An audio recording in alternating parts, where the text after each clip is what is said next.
Real quick question for the boxing community out there. This your boy CJ Goodfellow. We back with the boxing clinic. Y'all know what it is.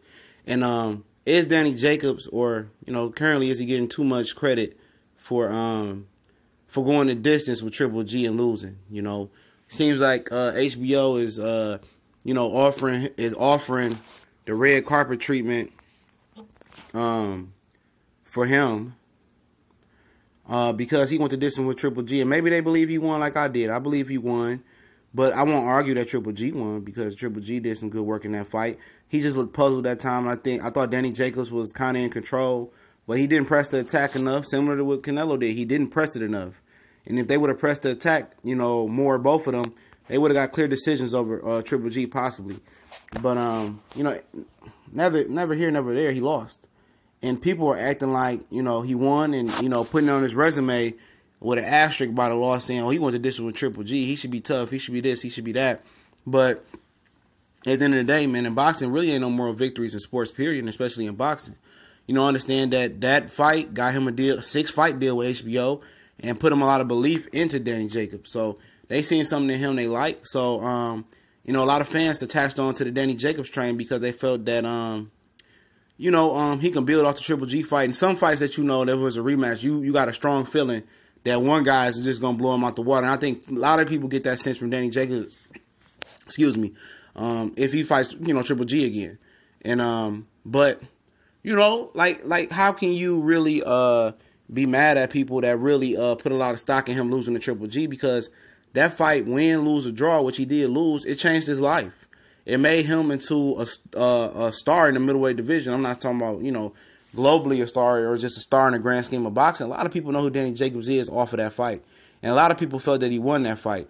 And HBO was comfortable enough with him thinking that they want to make that fight again. They feel that he'll win.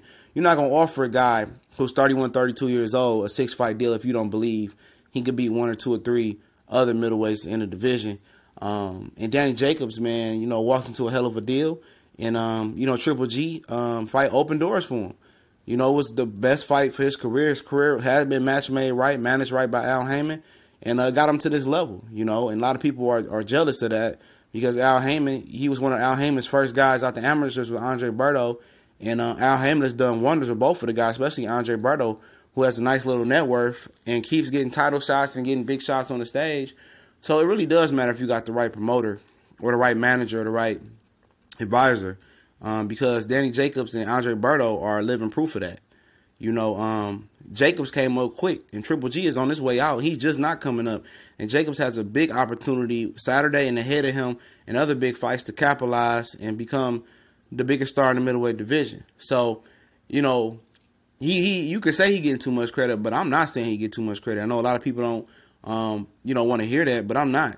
Anytime that you fight a fight and then you lose, but it gets you multi-million-dollar deal, a 6-fight deal with the premier boxing network at HBO, I mean, how you getting too much credit? Because you going to see Triple G again if, you please. You going to see David Lemieux or Billy Joe Sanders. You going to see Jamar Charlo. You going to see Demetrius Andrade.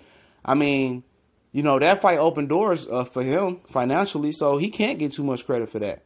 Because without that fight, if he went out there and got knocked out, he wouldn't have got this 6-fight deal early. You know what I'm saying? He wouldn't be back on HBO. He'd be back on Showtime PBC trying to build his career all over again.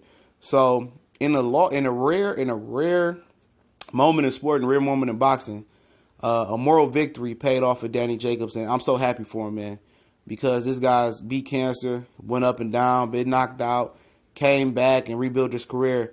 And it takes a mentally strong person to come back and accept all those losses and bounce back and be a true champion. And I'm about to drop the final thoughts video on him and Luis Arias. But I'm proud of Danny Jacobs because a lot of guys can't bounce back after some L's like that in life with cancer and Pirog, tough fight with Sergio Mora, beating Peter Quillen and just rising back to the top and have a chance to be the best middleweight in the world. So I think he getting just enough. I don't think he getting enough credit for what he done. We gonna.